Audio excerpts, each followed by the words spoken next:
Hello everyone, welcome to the mountains girl tarot.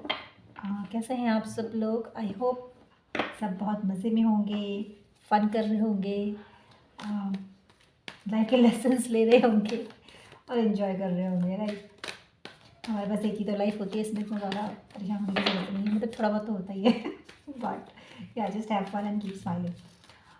तो आज जो है मुझे जो अंदर से इंट्यूटिवली फील हो रहा है दैट इज़ कि जो स्पेट्स हैं वो मैं स्टूडेंट्स के लिए ज़्यादा रेजोनेट होंगे। और ये स्टूडेंट्स कोई भी कैटेगरी के हो सकता है। हाँ, बेसिकली ये जो लिटरली स्टूडेंट्स हैं लाइक स्कूल कॉलेजेस में जो स्टूडेंट्स हैं, इसको निकाल लेती हूँ, स्टूडेंट्स हैं उनके लिए तो होगा ही। पर इसके साथ साथ मुझे ऐसा भी लग रहा है कि स्टूडेंट्स ऐसे जो लाइफ के लेसन्स लर्न कर रहे हैं अभी, हो सकता है कुछ ऐसे लोग हों जिनके साथ रिपीटेटिवली कुछ छोटी छोटी डिफ़िकल्टीज़ ऐसी कुछ आ रही हों, और उनको ऐसा लग रहा होगा ये क्यों हो रहा है, ये ऐसे मतलब मैं कुछ करने, जैसे कि अगर सुबह किसी काम से निकले तो रास्ते में कुछ डिफ़िकल्टीज़ आ गई, कुछ ऑब्स्टिकल्स आ गए। तो मुझे लग रहा है कि ये लाइफ इन्हें कुछ सिखाने की कोशिश कर रही है। मे बी छोटे छोटे कुछ पैटर्न्स हैं, जैसे कि छोटे पैटर्न्स लाइक लेज़ीनेस हो गया या फिर प्रोक्रेस्टिनेशन हो गया। ये सब चीज़ें नहीं करनी है। ऐसे सॉर्ट ऑफ चीज़ें जो हैं उन्हें सीखनी है, मुझे ऐसा लग रहा है। तो ये स्टूडेंट्स वो हैं जो लाइफ के कुछ लेसन्स ले रहे हैं, और ये लिटरली उन स्टूडेंट्स के लिए भी हो सकता है जो पढ़ाई कर रहे हैं, कोर्स कर रहे हैं, कोई सा भी। और जो लाइफ के लेसन की बात कर रही है, कोई ऐसा नहीं जैसे मेरी प्रीवियस रीडिंग्स में कभी कभी बहुत हैवी लेसन्स वाली बात आती है जब एडल्टहुड में होते हैं और ट्रांसफॉर्मेटिव फेज से जा रहे होते हैं। ऐसे कोई लेसन्स नहीं है जिनकी मैं बात कर रही हूँ लाइफ लेसन्स। ये बहुत छोटे छोटे हैं जो मतलब आपको डेली लाइफ जो आपकी चल रही है उसमें छोटे छोटे ऑब्स्टिकल्स आ रहे हैं, तो आप रिपीट हो रहे हैं आपके पैटर्न्स, इसलिए आपके काम नहीं बन रहे हैं। ठीक है, जैसे आप बैंक के काम करने के लिए जा रहे हो तो हो सकता है आप घर से लेट ही निकल रहे हो, जब तक आप वहाँ पहुँच रास्ते में ट्रैफिक हो गया और वहाँ पहुँचते पहुँचते स्पेशली एसबीआई तो जल्दी क्लोज हो जाता है, तो वहाँ जा पहुँचते पहुँचते बैंक की वो जो सर्विसेज हैं वो टाइमिंग्स जो है वो आप हो गई है ना। सो ऐसे कुछ तरह के लेसन, जो छोटे मोटे लेसन जो आपको लाइफ में लेने हैं। तो दो कार्ड आपसे बात करते करते ही निकल गए, और let's see what comes next. काफ़ी दिनों से मेरा मन नहीं हुआ था टैरो रीडिंग करने का। आज अचानक से मुझे ऐसा फील हुआ कि मुझे स्टूडेंट्स के लिए भी रीडिंग कर लेनी चाहिए और उनको क्या क्या करना चाहिए, ऐसी कोई रीडिंग।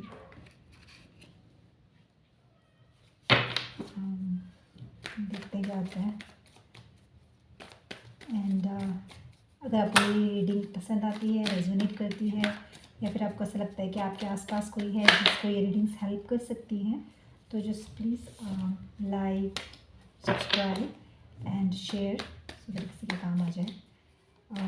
बेसिकली पर्सपेक्टिव चेंज हो जाता है किसी भी सिचुएशन को देखने का, and then you act accordingly, तो आपको अच्छे रिजल्ट्स मिल सकते हैं।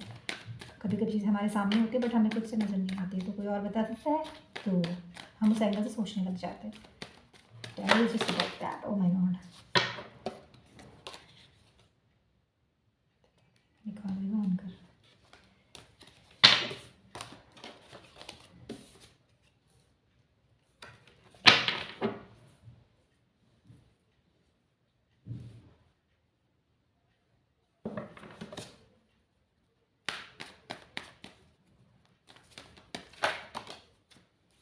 लवर्स के कार्ड को हम वेरीफाई करते हैं।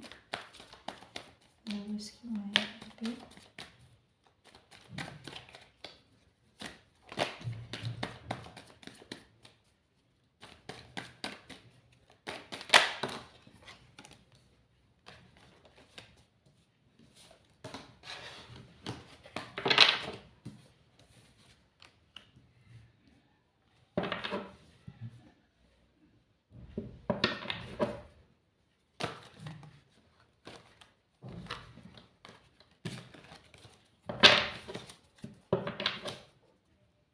पेंटिकल्स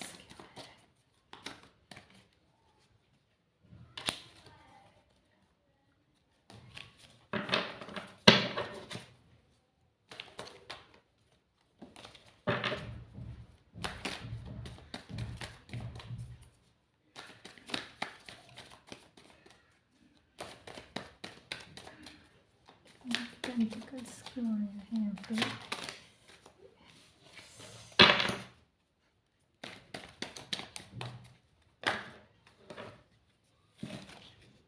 कार्ड्स निकल रहे किंग ऑफ पेंटिकल्स की क्लैरिफिकेशन के लिए।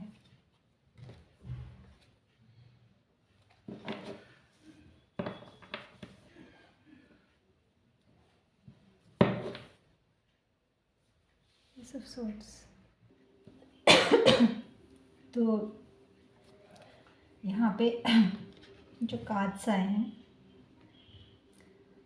उसको देख के सबसे पहले तो मुझे ये लगता है जो हमारा ये फर्स्ट कार्ड आया है 7 ऑफ पेंटिकल्स, तो इस कार्ड्स को देख के मुझे ऐसा लगता है ये कार्ड्स वैसे उसके लिए होता है, हार्ड वर्क के लिए होता है, जो आपने पहले काफ़ी हार्ड वर्क करके रखा हुआ है तो फिर हम उसको देख रहे होते हैं पीछे पलट के कि मैंने तो इतना हार्ड वर्क किया, हमें इसका रिज़ल्ट कब मिलेगा, और ऐसा मैसेज इसमें से आ सकता है।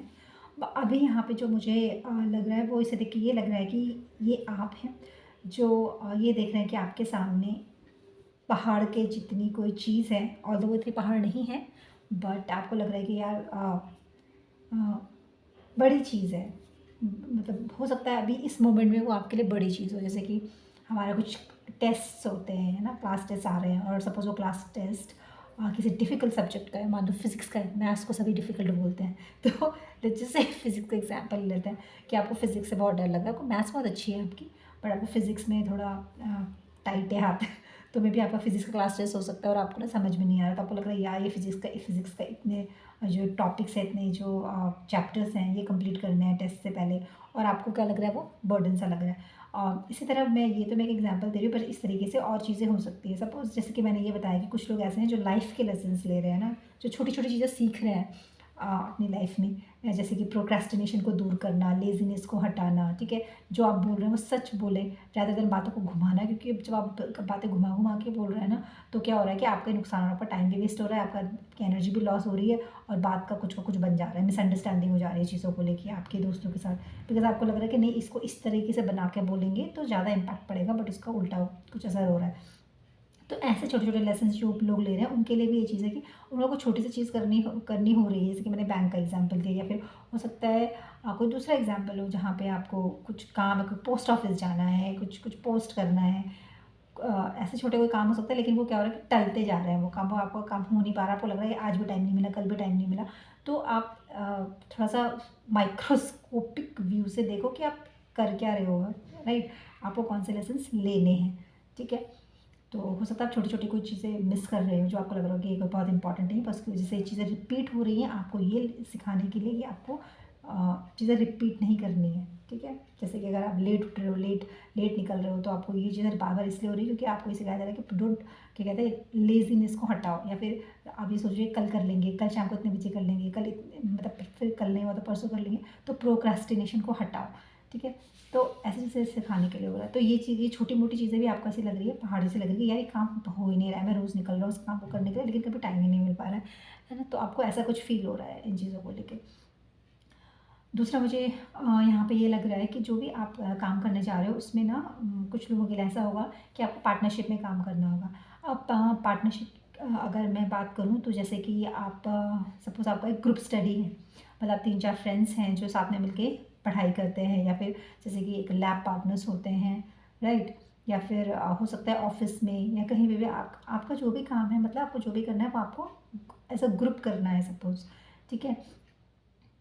ग्रुप स्टडी जैसे कि मैंने एग्जांपल बताया, तो क्या हो रहा है कि आप जब ये उसमें पार्टनरशिप में करोगे तो ये आपको ज़्यादा प्रोडक्टिव होगा। जैसे कि फॉर एग्जांपल मैंने यहाँ पे बताया कि आपको फिज़िक्स का बहुत बड़ा पहाड़ लग रहा है कि फ़िज़िक्स जो है वो बहुत टफ लग रही है मुझे, इतने चैप्टर में कैसे कंप्लीट करूँगा, तो आपको बोला जा रहा है कि आप पार्टनरशिप में काम कर सकते हो, आप ग्रुप स्टडी कर सकते हो, आप कि किसी के साथ बैठ के पढ़ाई अपनी कर सकते हो, ठीक है।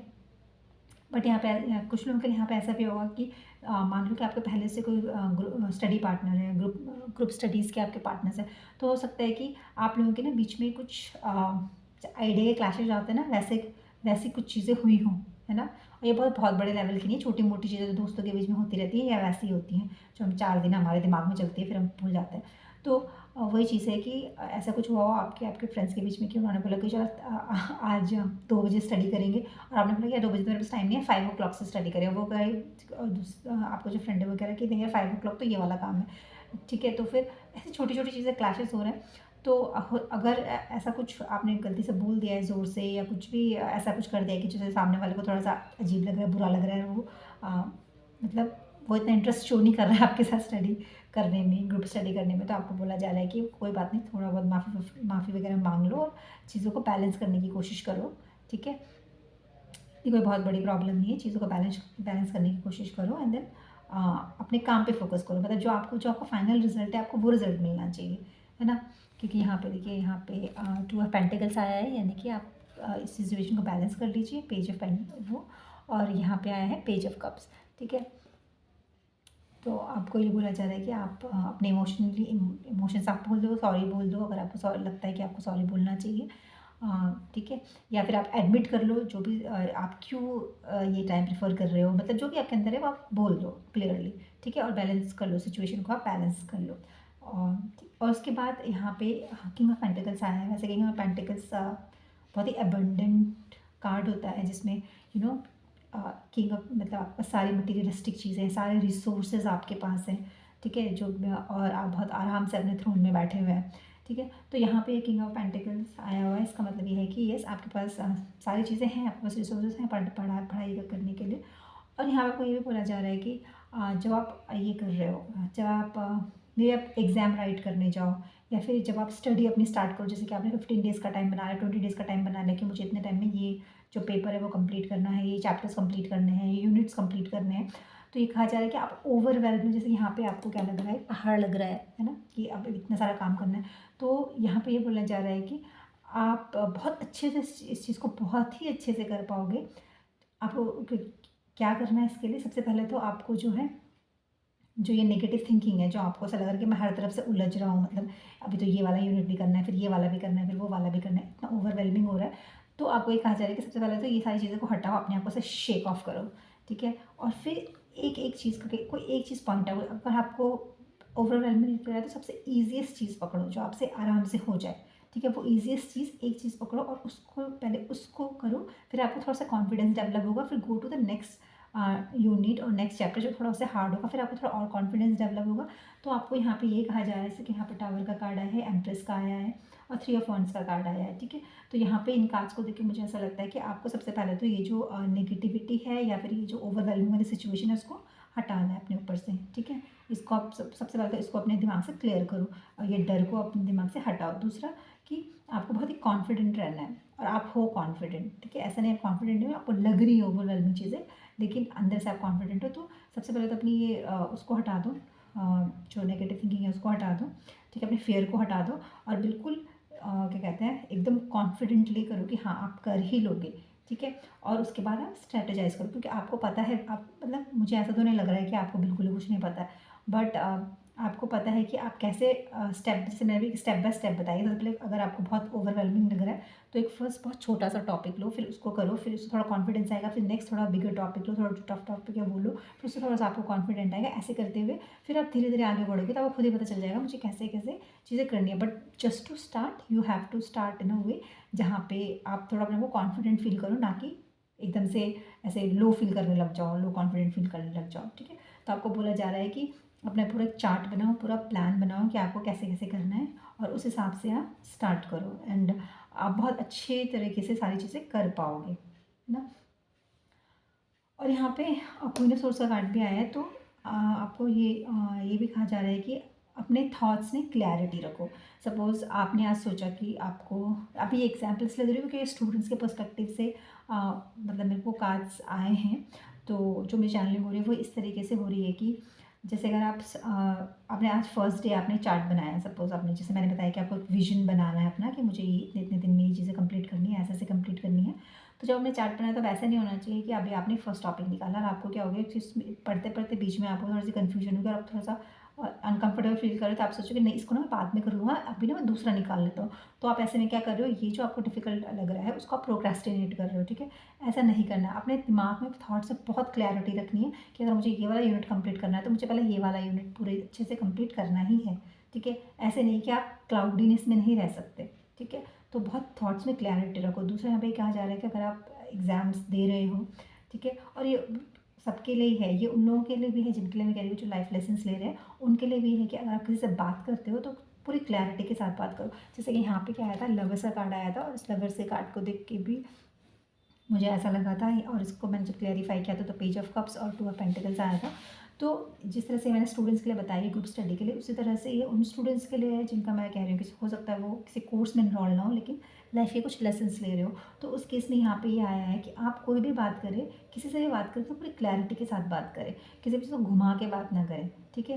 कि जैसे कि हम होता है ना कि सब लोग बोलते हैं कि इस बात को ऐसे रखना चाहिए, वैसे रखना चाहिए, ऐसे वैसे कुछ रखना नहीं चाहिए। जो सीधा सच है, ट्रुथ है, वो बोलना चाहिए, ठीक है। दैट इज़ मोर कन्वीनियंट, ठीक है। तो आपको यहाँ ये बोलना चाह रहे हैं, किसी से भी आप बात करो, कोई भी आपको काम करना है, चाहे पेपर रिलेटेड काम हो, ऑफिस रिलेटेड काम हो, मतलब कुछ भी काम हो, ठीक है। तो अपने थॉट्स को बहुत क्लैरिटी के साथ और सच के साथ रखो, लेकिन एक पोलाइट वे में रखो, ऐसे नहीं कि बिल्कुल डंडा मार रहे हो। तो सच के साथ रखो। दूसरा यहाँ पे हीरोइन का कार्ड आया है, द मून का कार्ड आया।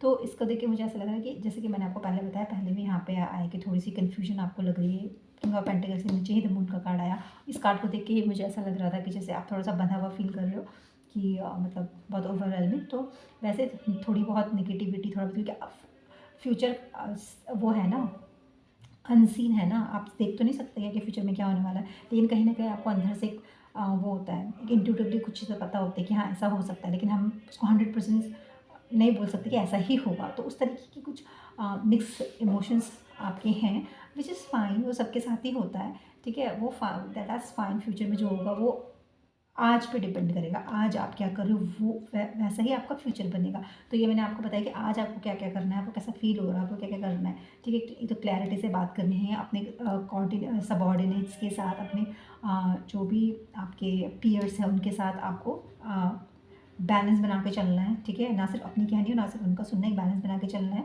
ठीक है। और आप इसको ग्रुप में अगर करोगे तो आपके लिए ज़्यादा बेनिफिशियल रहेगा, रादर देन आप अकेले करो, क्योंकि आपके लिए बहुत बड़ी चीज़ लगेगी।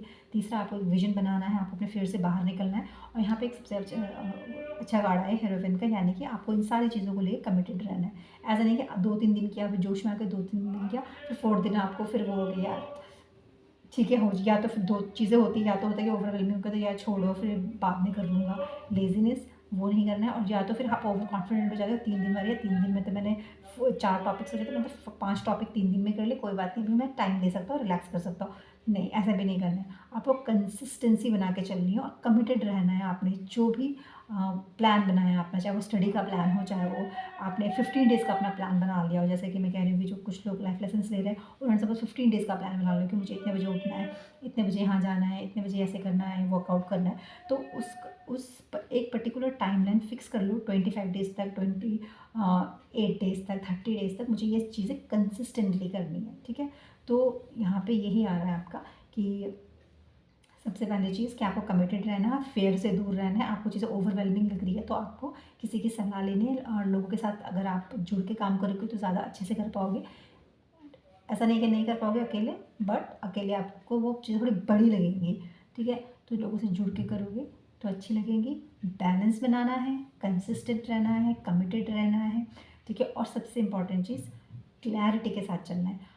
इसमें यहाँ पे मुझे ऐसा भी लग रहा है कुछ चीज़ों में कि अगर आप एग्ज़ाम देने जा रहे हो, ठीक है, अगर कोई रिटर्न एग्ज़ाम है तो उसमें आपको ना ऐसा नहीं लिखना है कि बहुत लंबा लंबा लिख के आ गए आप, ठीक है। आपको बहुत क्लैरिटी के साथ लिखना है। जैसे कि अगर मुझे यहाँ पर सब दिख रहा है, जैसे कुछ शीट्स में हम लोग वो डायग्राम्स बनाते हैं ना, बिल्कुल क्लीन से अच्छे से उसको लेबल करते हैं। तो यहाँ पे मुझे वो भी दिख रहा है कि कुछ अगर चीज़ें ऐसी हैं, आपको किसी आंसर्स में आप अगर चार्ट बना सकते हो, उसमें नहीं पूछा है क्वेश्चन में कि चार्ट बनाना है, या नहीं पूछा है क्वेश्चन की लेबल करना है डायग्राम को, तो अगर आपके पास टाइम है तो आप अच्छा सा छोटा सा एक डायग्राम बना दो, उसको लेबल कर दो कि हाँ जो भी क्वेश्चन के रिलेटिव जो भी वो है आंसर है, उसको आप एक अलग तरीके से प्रेजेंट कर सकते हो। आप चाहे तो बहुत क्लैरिटी के साथ, हम अलग अलग पेन से करते हैं ना कि हेडिंग्स अलग पेन से डालते हैं, फिर हम ताकि वो जो जो आप लिख रहे हो वो हाईलाइट हो, और जो आपके टीचर्स है, जो भी एग्जामिनर जब उसको रीड करे तो जो इंपॉर्टेंट पॉइंट्स है वो हाईलाइट हो जाए। तो आपको इस तरह से अपनी जो आंसर शीट है उसको बहुत प्रेजेंटेबल बनाना है। पता नहीं कि मुझे यहाँ पे आंसर शीट बहुत दिख रही है, लाइक डिफरेंट कलर्ड पेन से, और अच्छा सा डार्क सा लेबल डायग्राम से मुझे दिख रहा है। तो आपको इस तरीके से अगर रिटर्न एग्जाम हो तो आपको इस तरीके से अपनी कॉपी बनानी है, ठीक है। नहीं वो ऐसे से सीधे सीधे लिखना नहीं है। तो अगर आप ऐसे करोगे तो आपको अच्छे मार्क्स मिलने के चांसेस बहुत ज़्यादा हैं। और क्लैरिटी के साथ रहोगे तो एग्जामिनर को भी चेक करने में बहुत ईजी रहेगा। तो ये मुझे यहाँ पे मुझे यहाँ पे ये मैसेजेस मुझे यहाँ पे मिले हैं आपके लिए, ठीक है। और ये एंड आई होप कि ये आपको हेल्प करेंगे, आपको एक नया पर्सपेक्टिव देंगे।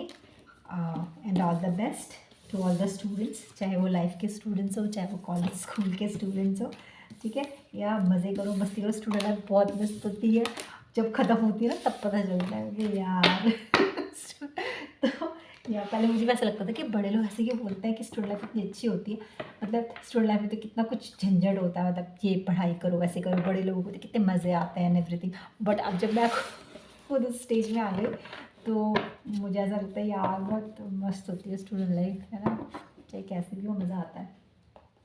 तो और सबसे इम्पोर्टेंट चीज़ है कि सिर्फ मज़ा ही नहीं बल्कि ये बहुत अच्छा टाइम होता है सीखने का, आप हर चीज़ सीखने का।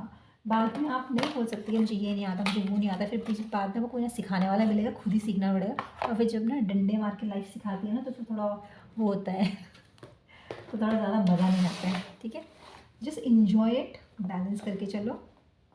और मैं आपके लिए यहाँ पे ना गाइडेंस निकालती हूँ कि क्या गाइडेंस आ रहा है। वैसे तो उन कार्ड्स में भी आपको ये दिखाया था कि करना क्या चाहिए। और इतनी सारी गाइडेंस, सच्ची के स्टूडेंट्स है फिर तो आप लोग। मैं भी गाइड निकालूँगी गाइडेंस के लिए, ठीक है। ये और दूसरी चीज़ मुझे ये भी ऐसा भी लगता है कि हम चाहे लाइफ में कितने प्रैक्टिकल, कितने मॉडर्न, कितने कुछ ना हो जाए, एक हमारा जो साइड होता है ना वो हमेशा डेडिकेटेड रहना चाहिए। डिवाइन कह लीजिए, भगवान कह लीजिए, यूनिवर्स कह लीजिए, कुछ भी कह लीजिए, ठीक है। तो एक अपना छोटा सा हार्ट का कोना हमेशा उस तरह डेडिकेटेड करके रखना, प्रेयर करना, ठीक है। टिपिकल प्रेयर नहीं कर सकते, आपको सुनना बस हाथ जोड़ के याद कर लेना। तो अगर आप ये कंटिन्यूसली हर रोज़ करोगे तो आपकी लाइफ में बहुत अच्छा इम्पैक्ट होगा किसी भी चीज़ को देख।